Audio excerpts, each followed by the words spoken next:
JRCM The Dream World, transforming lives, transforming India, where dreams come true. Come join with us. Shah ji बिल्कुल बिल्कुल, मैं तो चाहता हूँ दिल दिमाग वाणी सब आपकी यहीं पर आ जाना चाहिए, क्योंकि अब कुछ चमत्कार होने वाला। और मैं चाहता हूँ कि आप सब लोग आज का जो सेशन है, लास्ट सेशन है, जिसमें बहुत सारे लोग अपने अपने जीवन में वेल्थ के लिए कैसे काम करें उसकी स्टोरी, और एक साथ में हमारे बीच में ट्रेनिंग भी होगी, तो दोनों के माध्यम से हम लाभ लेते हैं। तो मैं चाहता हूँ आप सब लोगों के बीच जबरदस्त तालियों के बीच स्वागत करता हूँ जी। गोपाल चौधरी जी, प्रकट होइए सर। बहुत बहुत स्वागत है सर जितेंद्र शर्मा जी का और गोपाल सर का इस फूल के माध्यम से। गोपाल चौधरी जी। जी सर, जय RCM sir. Welcome sir, welcome sir. सुप्रभात जी सर, बहुत बहुत धन्यवाद रवि साई जी। और सुबह सुबह इस मिराकल मॉर्निंग में सभी साथियों को नमस्ते और जय आरसीएम। ये मेरा सौभाग्य है कि आपने मुझे यहाँ पर आने का अवसर दिया, और मैं धन्यवाद करता हूँ तमाम सभी साथियों को जो आज इस प्रोग्राम में भागीदार है। और मैं नमन करता हूँ जितेंद्र शर्मा जी योगा शिक्षक को, मैं नमस्कार करता हूँ, प्रणाम करता हूँ, दिल से आभार प्रकट करता हूँ। आज यहाँ पर मुझे आने का मौका मिला और बहुत कुछ समझने का मौका मिला, और मैं भी कोशिश करूंगा कि मैं इस कार्यक्रम का, ये जो सुबह सुबह कार्यक्रम होता है, इस कार्यक्रम का लाभ मैं भी लूं। मुझे मालूम नहीं था कि ये इस तरह से ये कार्यक्रम होता है, और जानकारी मिली तो निश्चित रूप से मैं भी कोशिश करूंगा इस कार्यक्रम में आने का, और कोशिश करूंगा अपने टीम के लोगों को जानकारी दूंगा कि इस कार्यक्रम का हर आदमी को लाभ मिले। हर आदमी की यही सोच होती है, सपना होती है कि वो स्वस्थ रहे, मस्त रहे, और उनके पास में पैसे की कमी नहीं। तो निश्चित रूप से इस कार्यक्रम का लाभ लेंगे। मैं थोड़ा सा अपने बारे में आपको बता दूं। मेरा नाम गोपाल चौधरी है। मैं मधुबनी बिहार का रहने वाला हूँ। एक साधारण किसान परिवार से हूँ। मेरी हकीकत यही है कि मेरे पिताजी के पास में करीब करीब 10 बीघा जमीन था, 10 बीघा जमीन था, और शान से जिंदगी चलती थी। मैं भाई में अकेला था। माता पिताजी जब तक थे, जिंदगी में अभाव क्या होता है यह कभी मुझे महसूस नहीं हुआ। और जब मेरे जिंदगी में कोई अभाव नहीं था तो मैं पढ़ लिख के कुछ करूं, इसके पीछे मेरे पास में कोई कारण नहीं था। जिंदगी शान से चल रही थी, सब कुछ ठीक ठाक चल रहा था। पढ़ाई में मन नहीं लगा, बहुत ज्यादा मैं पढ़ नहीं सका। लेकिन शादी होने के बाद, बच्चे होने के बाद एक बात का पता चला कि पैसे की जरूरत है, और मैं बार बार अपने माता पिता से पैसे का डिमांड करता था। कुछ दिन के बाद डिमांड करना अच्छा नहीं लगा।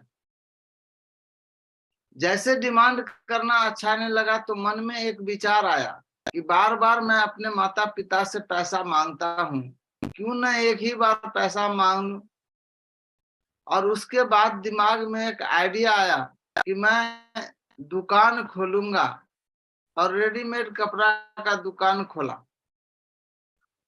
85 ईस्वी में 45,000 रुपया लगा करके एक रेडीमेड कपड़े की दुकान खोला, और वहां से जिंदगी की शुरुआत हुई। मुझे भी उम्मीद था कि यहाँ से पैसा कमाऊंगा, सब कुछ ठीक होगा। घर के लोगों को भी बड़ा अच्छा लग रहा था कि मैं कमाने के लिए सोच रहा हूँ, मैं कमाना शुरू किया हूँ।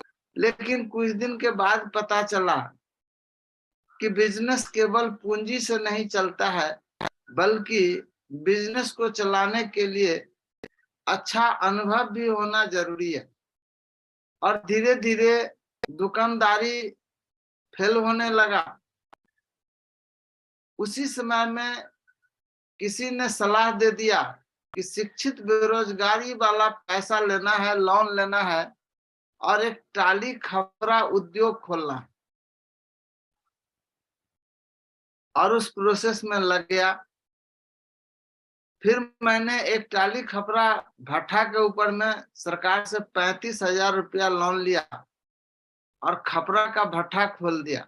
शायद आप खपरा जानते होंगे या नहीं जानते होंगे, ये मुझे पता नहीं। हाँ हाँ, बड़ा वाला खपरा होता है गुप्ता सर। कवेलू बोलते हैं, कवेलू। अच्छा अच्छा, जी जी जी, हमारे यहाँ वो टाली खपरा बोला जाता है, बिहार में खपरा बोलता है। हाँ इस ओके। उद्योग मैंने लगाया। और कुछ दिन के बाद वो चूंकि 100% वो मिस्त्री के ऊपर में, मिस्त्री के काबिलियत के ऊपर में निर्भर रहना पड़ता है। और चूंकि वो मिस्त्री अच्छा नहीं, ढंग का नहीं आया, और वो मेरा कपड़ा और खपरा दोनों हो गया नपरा, मतलब खराब हो गया। जो भी पूंजी मैंने लगाया था वो पूंजी डूब गया। और उसके बाद पिताजी बोले कोई बात नहीं है, घर पर आ जाते हैं और मिल करके खेती करते हैं।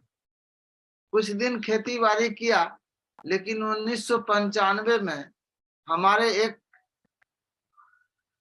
रिश्तेदार को मिल गया आरजेडी का विधानसभा का टिकट।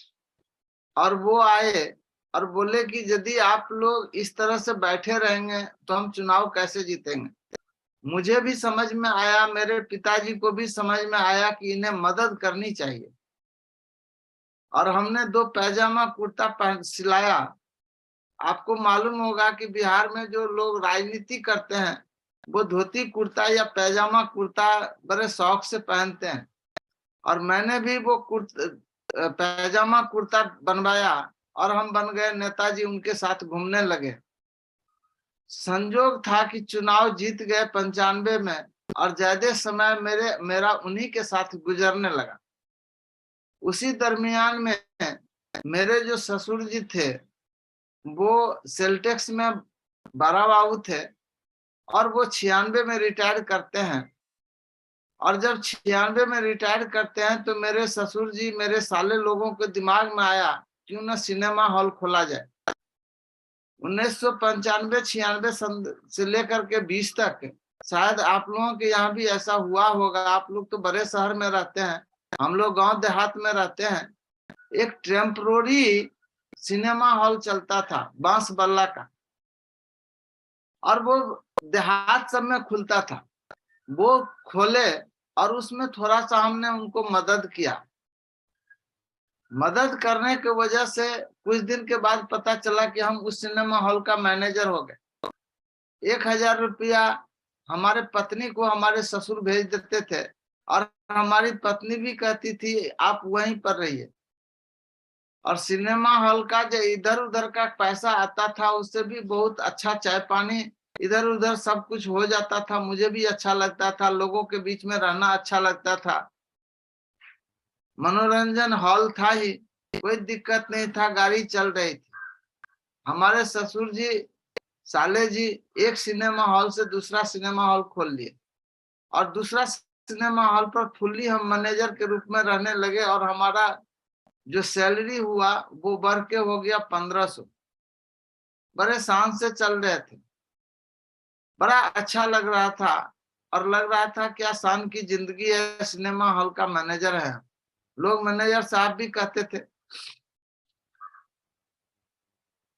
जिस दिन प्रोजेक्टर का सर्विसिंग होता था उस दिन 12 बजे के बाद 2 घंटा एक्स्ट्रा लगता था, यानी 2 बजे हम लोग सोते थे, 2:30 बजे सोते थे। और सुबह जब उठते थे तो बस एक चाय की दुकान में जाते थे, और जब जिस चाय की दुकान में जाते थे तो जैसे ही हम जाते थे उस समय में हमारी आदत थी कि हमें देख करके वो 1 गिलास पानी, 1 कप चाय और 1 सिगरेट और 1 माचिस लेकर के आता था। ये हमारी आदत थी, और हम भी समझते थे कि हम मैनेजर साहब हैं, और यही सबसे बढ़िया जो है सो बड़े लोगों की पहचान है। और उस वक्त मेरे साथ जो भी जाता था उसको भी इतना चीज मिलता था। उस दिन हमारे साथ में प्रोजेक्टर के टेक्नीशियन थे, और उन्होंने एक बात हमको कहा कि चौधरी साहब, तो जैसे मुझे कोई चौधरी साहब कहते थे तो मेरा सीना गर्व से और चौड़ा हो जाता था, क्योंकि वो चौधरी भी कहता था और साहब भी कहता था, और ये मुझे बहुत अच्छा लगता था। उन्होंने कहा कि चौधरी साहब एक बात जानते हैं, इस दुनिया में 3 तरह के लोग होते हैं। हमने कहा कि 3 तरह के लोगों को तो मैंने नहीं सुना, 2 तरह का सुना हूँ। एक गरीब होता है, एक अमीर होता है, एक पुरुष होता है, एक महिला होता है, एक पढ़ा लिखा होता है, एक अनपढ़ होता है। कहा कि नहीं, हम ये नहीं कह रहे हैं। 3 तरह के लोग होते हैं। एक वो लोग होते हैं जो अपने नाम से जाने जाते हैं। आपने कभी सुना होगा, ये डॉक्टर साहब हैं, ये मास्टर साहब हैं, ये कलेक्टर साहब हैं, ये बीडीओ साहब हैं, ये दरोगा बाबू हैं। तो जो अपने नाम से जाने जाते हैं वो 1 नंबर के लोग होते हैं, और दूसरा वो जो अपने पिताजी के नाम से जाने जाते हैं। हमने कहा ये तीसरा नंबर का कौन है? उन्होंने कहा कि समझ करके क्या कीजिएगा। उन्होंने कहा कि जो ना अपने नाम से जाना जाता है, जो ना अपने पिताजी के नाम से जाना जाता है, जो अपने पत्नी के पिताजी के नाम से जाना जाता है, वो 3 नंबर के लोग होते हैं। और हमें लगा कि शायद ये हम ही को कर रहे हैं। हमने कहा कि साहब आप तो मुझे कर रहे हैं। उन्होंने कहा आप ही को कर रहे हैं, सारा काम आप करते हैं, और आप करने के बाद कोई आकर के पूछता है कि ये कौन है, तो कहा जाता है कि ये मालिक का दामाद है। ना अपना नाम, ना पिताजी का नाम। हमने कहा क्या करना चाहिए? उन्होंने कहा कि आपको भी सिनेमा हॉल खोल देना चाहिए। और मैं इस बात को लेकर मेरे घराड़ी, आप लोग शायद समझते होंगे, हमारे यहाँ घराड़ी कहा जाता है, यानी जिस जमीन पर हमारा घर होता है उसे हम लोग घराड़ी कहते हैं। तो घर के अलावा कुछ मेरा फालतू जमीन था, ज्यादा जमीन था, उसमें से मैंने आधा कट्ठा खेत बेचा और सिनेमा हॉल खोल दिया। एक बात के ऊपर में कि हमें 3 नंबर का आदमी नहीं रहना है। 98 ईस्वी में दुकान खोला, सिनेमा हॉल खोला, और 2000 ईस्वी में सिनेमा हॉल बंद हो गया, क्योंकि सीडी का जमाना आ गया था। जब कोई नया सिस्टम आता है तो पुराना सिस्टम को खत्म कर देता है, और 2000 ईस्वी में बंद हो गया। और फिर हम वापस घर पर आ गए और एक संकल्प, एक शपथ ले लिए, एक प्रतिज्ञा ले लिए कि जिंदगी में सब कुछ करूंगा, बिजनेस नहीं करूंगा। और बिजनेस से मेरा मोह भंग हो गया। मैं अपने पिताजी के जो कारोबार था खेती बाड़ी, मैं खेती बाड़ी करने लगा। 2000 ईस्वी में मेरे पिताजी इस दुनिया से चल बसे। 2001 में माताजी इस दुनिया से चल बसी। परिवार की जिम्मेदारी अपने ऊपर में आ गई, और मैंने सीधा सा शपथ ले लिया कि अब कोई बिजनेस नहीं करूंगा, बस यही खेती बाड़ी करूंगा। और जैसे मैंने खेती बाड़ी करना शुरू किया तो खेत में हल चलाना शुरुआत किया, क्योंकि वो जमींदार का युग खत्म हो गया था। पहले 2 किलो धान दे करके एक आदमी हल चलाता था खेत में, लेकिन वो जमाना खत्म हो गया। और ऐसा हुआ कि मुझे खुद अपने खेत में हल चलाना शुरू किया, क्योंकि जिंदगी की हर बाजी मैं हार चुका था। मैं आत्मनिर्भर बनना चाहता था। बस यही फैसला हुआ कि खेती बाड़ी करूंगा, इसी से जो होगा इसी से गुजर करूंगा, अपने परिवार को चलाऊंगा। बच्चे बड़े होंगे, वो बाहर जाएंगे, कमाएंगे, जो विकास करना होगा वो होगा। लेकिन अचानक 2004 ईस्वी में अक्टूबर का महीना था, मेरा एक बचपन का साथी जो दिल्ली में रहता था, दिल्ली में ही शादी कर लिया। और जब उनके 2 बच्चे हुए, फिर वो गांव आया और लोगों को बताया कि अब मैं गांव में ही रहूंगा। दिल्ली में सब कुछ किया और लोगों को कहा, बताया कि इतना मेरा, हम लोगों ने कहा कि आप गांव में क्या करेंगे? उन्होंने कहा कि जो मुझे कमाना था मैंने दिल्ली में कमाया, अब गांव में कुछ लोगों को सेवा करूंगा, स्कूल खोलूंगा, बच्चे को पढ़ाऊंगा, बस गांव में ही रहूंगा। और उसका काम भी शुरू हुआ। कुछ दिन के बाद वो मेरे पास आता है और कहता है कि आपसे मुझे बात करनी है एक बिजनेस के विषय में। मैंने कहा कि मैं बिजनेस के विषय में नहीं बात करूंगा, क्योंकि बिजनेस का मेरे पास में बहुत अनुभव है। मैंने बिजनेस, बहुत सारा बिजनेस करके देख लिया है, बस बिजनेस का मेरे पास में बहुत ज्यादा अनुभव है। मैं बिजनेस के बारे में बात नहीं करूंगा। आज तक मैंने जो भी बिजनेस किया, उस बिजनेस में जो भी पैसा लगाया, लौट करके वापस घर नहीं आया। अब मैं बिजनेस के बारे में बात नहीं करूंगा। उस व्यक्ति ने मुस्कुराते हुए कहा कि मैं एक ऐसे बिजनेस के बारे में आपसे बात करने वाला हूं जिसमें आपको कोई पूंजी नहीं लगानी है। हमने कहा कि आज मेरे पास में समय नहीं है कि मैं आपको समय दूं। उन्होंने कहा कि ये एक ऐसा बिजनेस है जिसमें समय नहीं लगाना है। हमें आश्चर्य लगा और मैंने आश्चर्य से पूछा, ऐसा कौन सा बिजनेस दुनिया का हो सकता है जिसमें पूंजी नहीं लगाना होता है और जिसमें समय नहीं लगाना होता है? और अगर पूंजी नहीं लगेगा और समय नहीं लगेगा तो आखिर उसके अंदर में आमद क्या होगा, उसमें पैसा क्या आएगा? उन्होंने कहा कि यही तो बात है, इसमें आपको पूंजी नहीं लगाना है, समय नहीं लगाना है और इसमें पैसा आएगा, और वो भी पैसा आएगा जितना आप चाहेंगे उतना पैसा आएगा। हमने कहा कि साहब आप कहीं से पागल तो नजर नहीं आ रहे हो, कहीं से बुर्बक नजर नहीं आ रहे हो, मूर्ख नजर नहीं आ रहे हो। शायद तुम मुझे गांव का आदमी समझ करके तुम मुझे मूर्ख बनाना चाहते हो। और मैंने कहा कि अगर मान लेते हैं कि आपकी बात वो सही है तो एक बात बताइए, इस हमें करना क्या होगा? आप मेरे पास क्यों आए हैं? हमें क्या करना होगा? और उस व्यक्ति ने बड़े ही मुस्कुराते हुए अंदाज में, अलग अंदाज में कहा कि साहब इसमें आपको करना कुछ नहीं है। तब मुझे लगा कि ये बात मजाक की करने के लिए आया है, ये बात मजाक की हो रही है कि पूंजी नहीं लगेगा, समय नहीं लगेगा, पैसा आएगा, जितना चाहेंगे उतना आएगा, और करना क्या है? तो करना कुछ नहीं है। फिर उन्होंने हमको कहा कि साहब यही तो मैं आपको बताना चाहता हूँ कि इस बिजनेस में करना नहीं है, इस बिजनेस को समझना है। इस बिजनेस को जो व्यक्ति समझ लेता है, जिस तरह से अभी हम बात करते हैं, अभी सर के हाथ में आप मोबाइल देखते हैं, बीएम गुप्ता सर जी मोबाइल उनके हाथ में है, ये एक सिस्टम है। ये चलाना बड़ा आसान है, ये उंगली के इशारे पर चलता है, लेकिन समझना उतना ही कठिन होता है। अगर आप नहीं इसको समझ पाते हैं तो इसको आप चला नहीं सकते हैं। बस एक बात हमको बताया गया कि इस बिजनेस के अंदर में समझना है। और ये जो सुबह सुबह का प्रोग्राम होता है, पूरे दिन में प्रोग्राम होता है, बस एक चीज है इसके पीछे में, एक उद्देश्य है कि आप इस बिजनेस को समझ जाएं। और इस बिजनेस को समझने की जरूरत है। और उसके बाद मुझे लगा कि इस वाकई में इस बिजनेस को समझना क्या है, और मेरे अंदर में भी ये बात चला कि चलो एक बार इस बिजनेस को समझते हैं। निश्चित रूप से इस बिजनेस को समझने में बड़ा देरी लगा। 1.5 साल मेरा इस बिजनेस में समझने में ही चला गया।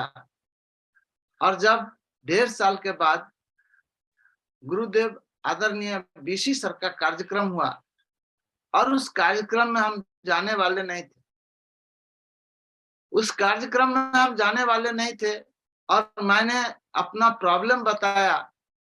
क्योंकि उस जमाने में 2005 ईस्वी में मेरे लिए 500 रुपया बड़ा मायने रखता था। मैं किसान आदमी, ठीक से मैं खेती करके अपने खेत में खाद बीज का प्रबंधन नहीं कर सकता था।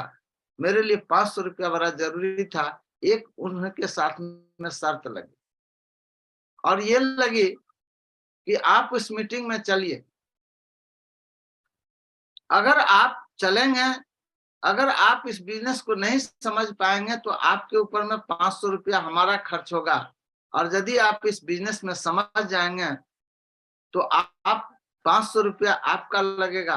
मेरे मन में एक लालच हुआ कि गांव में रहते हैं, चलते हैं पटना, घूम भी लेंगे, पटना देख भी लेंगे, और लास्ट में इसको बताएंगे कि हमने बिजनेस को नहीं समझा। और इसी लालच में हम पटना चले गए। और पटना जाने के बाद जब एक बार आदरणीय गुरुदेव बीसी सर के कार्यक्रम में बैठने का मौका मिला, हॉल से निकलते ही मैंने उस अपलाइन को कहा कि इस बिजनेस को हम समझ गए, ये 500 रुपया जो है मैं आपको दे दूंगा। 3 घंटा 3.5 घंटा का कार्यक्रम चला, मुझे 2 बात का पता चला, सिर्फ 2 बात मैं उस बिजनेस में समझा। उस बिजनेस में पहली बात मैं ये समझा कि वाकई में इस बिजनेस में पैसा आता है, और दूसरी बात मैं ये समझा कि इस बिजनेस से मैं भी कमा सकता हूँ, मेरे घर में भी पैसा आ सकता है। और ये बात दो बात समझ करके मैं इस बिजनेस में आया। जब मैं इस बिजनेस में आया था, मेरे पास में एक साइकिल होता था, और एक ऐसा साइकिल जिसके अगला चक्का में मोटर कार नहीं होता था। मेरे पास में पैसे की इतनी दिक्कत थी। और उस समय में पटना जब गए तो एक बार आदरणीय कमलेश सर से भी मुलाकात हुई, और एक शब्द में उन्होंने बताया कि चौधरी जी, ये जो बिजनेस है जहां सपने साकार होते हैं, जिसके पास साइकिल नहीं उसके पास में कार होते हैं, जिससे कोई घर में भी बात करने वाला नहीं उसका भी पूरे हिंदुस्तान में जय जयकार होते हैं। उस वक्त ये सब बातें जो है वो सपना की तरह लग रहा था, लेकिन आज हकीकत ये है कि जब मैं 2006-5 ईस्वी में रॉयल्टी अचीवर 6 ईस्वी में रॉयल्टी अचीवर बना, पहली मोटरसाइकिल प्लेटिना लिया, दूसरी मोटरसाइकिल टीवीएस लिया जो अपना स्पोर्ट टीवीएस जो कंपनी में आता है, तीसरा मोटरसाइकिल उसी दरमियान में मैंने पैशन प्रो लिया, और उसी दरमियान में ये 3 मोटरसाइकिल लेने के बाद मैंने एक कार खरीदी जिसका नाम है अल्टो कार मैंने खरीदी। फिर उसके बाद एक और मोटरसाइकिल घर में आ गया, और आज एक नई गाड़ी, आज से 1 महीना पहले मैंने टाटा टिगोर लिया है। साइकिल से इस बिजनेस को शुरुआत किया था। अगर मैं इनकम की बात करूं तो लगभग 1.5 करोड़ से ऊपर आज तक मेरे घर में आरसीएम से आए हैं। अगर मैं इस महीने की बात करूं तो 1,43,000 रुपया इस महीने में कंपनी ने मेरे खाता में ट्रांसफर किया। ये चीज आता है, ये इस बिजनेस का आज सबसे बड़ी बात है। इन सब चीजों से ऊपर है कि आज आपके दिल में मेरे लिए जगह है। आज आपने मुझे मौका दिया कि आप अपनी बात बताइए। जितेंद्र शर्मा जी सर बताते हैं कि आप मेरा व्हाट्सएप नंबर लीजिए, आपको जो फायदा हुआ आप लोगों को बताइए, हो सकता है आपकी बातों से लोग प्रेरित हों। ये बहुत अच्छी बात है, और ये जिंदगी के अंदर में ये सबसे खूबसूरत मौका मिलता है कि कोई आकर के आपसे कहा जाता है, आपसे कहता है कि आइए सर एक बार अपनी सक्सेस स्टोरी बताइए। आज परमात्मा ने मुझे उस लायक बताया कि मुझे अपने बारे में लोगों को बताने का मौका मिलता है। तो दोस्त, इस बिजनेस के अंदर में 2004 ईस्वी में 5 ईस्वी में जब काम करना शुरू किया, उस समय में बस एक चीज था, एक चीज मुझे बताया गया कि देखो जिंदगी के अंदर में फैसले लेने होते हैं। आप मीटिंग में आते हैं जाते हैं, कुछ नहीं हो सकता है, लेकिन अगर आप फैसला लेंगे, आम लोग और अमीर लोगों में, आम लोग और खास लोगों में मैंने एक अंतर देखा कि सब कुछ हमारे सामने में घटना घटित होता है, लेकिन कुछ लोग फैसला लेते हैं, आम लोग फैसला नहीं ले पाते। आपके पास लोग जाते हैं, लोग बताते हैं कि देखिए ये दुकान बदलने से जिंदगी बदलती है। आप सुनते हैं, मजा लेते हैं, सोचते हैं, लेकिन कुछ फैसला नहीं लेते हैं, कुछ निर्णय नहीं लेते हैं। लेकिन दोस्तों, जिंदगी के अंदर में आप सफल बनना चाहते हैं, जिंदगी के अंदर में आप अपने सपने को साकार करना चाहते हैं, तो बस एक चीज लेना है, वो फैसला लेना है। हमें बताया गया कि बस एक फैसला लेना है कि आज के बाद जो भी सामान आप इस्तेमाल करेंगे, आरसीएम का इस्तेमाल करेंगे, बाजार को छोड़ना है, आरसीएम को लेना है। और उस समय में मैं 25-25, 30-30, 50-50 किलोमीटर दूर से सामान लाता था। एक मेरा फैसला हो गया कि अब मेरे घर में जो भी सामान आएगा वो आरसीएम का ही आएगा, चाहे वो 50 किलोमीटर 100 किलोमीटर दूर क्यों न जाना पड़े। ये मैंने फैसला लिया। ये फैसला आप भी ले सकते हैं। ये फैसला हिंदुस्तान का हर व्यक्ति ले सकता है। आज हिंदुस्तान के हर कोने कोने में आरसीएम का दुकान खुला हुआ है, आरसीएम का पिकअप सेंटर खुला हुआ है, आरसीएम का अपनी दुकान खुला हुआ है। हम अगर एक फैसला लेते हैं कि हम जो भी सामान इस्तेमाल करेंगे, आरसीएम का सामान इस्तेमाल करेंगे। हम पहले कुर्ता पैजामा पहना करते थे, जैसे तैसे जिंदगी को गुजारा करते थे, बस उसी में हमें आनंद आता था। लेकिन हमें बताया गया कि नहीं, आपको एक फैसला लेना होगा कि अपने कपड़े को बदलना है, आपको इस ड्रेस में आना है। और ये एक फैसला है, हमारा मर्जी है, ये हमारा फैसला है। लेकिन दोस्त अगर इस चीज को आप डाल करके देखिए, आप इसको डाल करके निकल करके देखिए। शुरुआत के दिन में जब लोग मना करते थे, मैं किसी को प्लान नहीं बताता था। अपने घर से 10 किलोमीटर दूर उत्तर और 10 किलोमीटर दूर दक्षिण, दोनों जगह बाजार है। एक झंझारपुर बाजार है, एक कंदराठाड़ी बाजार है। और मैं पैंट शर्ट और टाई लगा करके बस केवल उस बाजार जाता था और एक बाजार का एक चक्कर लगा करके घर आ जाता था। और जैसे ये मैंने 2-3 महीना किया तो मेरे बारे में लोगों ने चर्चा करना स्टार्ट किया कि ये बड़ा टाई लगा के घूमता है। और धीरे धीरे मेरे बारे में लोगों को जानने का मन किया और उससे हमारी बातचीत शुरुआत हुई और आज हम यहाँ पर हैं। तो जिंदगी के अंदर में यदि आप फैसला लेना स्टार्ट करते हैं, फैसला आपको लेना होगा कि आपको 100% प्रोडक्ट यहाँ से इस्तेमाल करनी है। आपको फैसला लेना होगा कि आज ये जो ड्रेसअप है, आज क्या कारण है कि आज रवि शाही जी आज पूरे हिंदुस्तान के चहेते बन चुके हैं। आज जितेंद्र सर पूरे मतलब इतने बड़े लीडर हो गए। अगर आप देखेंगे तो ये एक चीज इनके अंदर में आएगा, नजर मुझे आया कि इन्होंने फैसला लिया। तो जिंदगी में अगर आप वाकई में कामयाब होना चाहते हैं, वाकई में अपने सपने को साकार करना चाहते हैं, तो आपको फैसला लेना पड़ेगा। आप फैसला लीजिए। ये जो मीटिंग में हम आते हैं, ये हमारा निर्णय होता है कि हम इस मीटिंग में आए या ना आए। ये हमारा निर्णय होता है कि हम 4 बजे सो करके उठे या हम 5 बजे सो करके उठे। ये हमारा निर्णय होता है, हमारा डिसीजन होता है। हम तो ये कहते हैं कि पूरे दिन भर न जाने हम सैकड़ों डिसीजन लेते हैं। आज हमारे घर में सब्जी कौन सा बनेगा, ये हमारा डिसीजन होता है।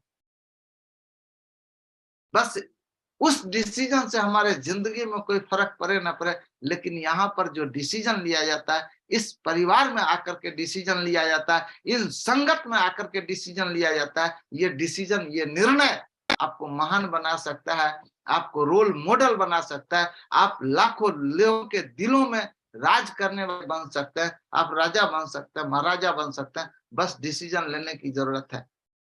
बस एक भरोसा के साथ मैं इस बिजनेस में टिका रहा, अपने निर्णय के ऊपर मैं टिका रहा, तो आज मैं आपके बीच में हूँ, आज मैं यहाँ पर हूँ। तो मैं इन्हीं शब्दों के साथ अपनी बात को विराम देना चाहूंगा कि जिंदगी में यदि हम बहुत कुछ करना चाहते हैं तो हमें दोस्तों निर्णय लेना पड़ेगा। एक चीज मुझे और समझ में आया, बस अपने आप को इन संगत में डाल दीजिए। इस संगत में यदि हम आ जाते हैं तो निश्चित रूप से हम इन कामयाब लोगों के अंदर संगत में आते हैं तो बहुत कुछ हमारे अंदर में वो गुण आ जाता है जो कामयाब लोगों के अंदर में गुण है।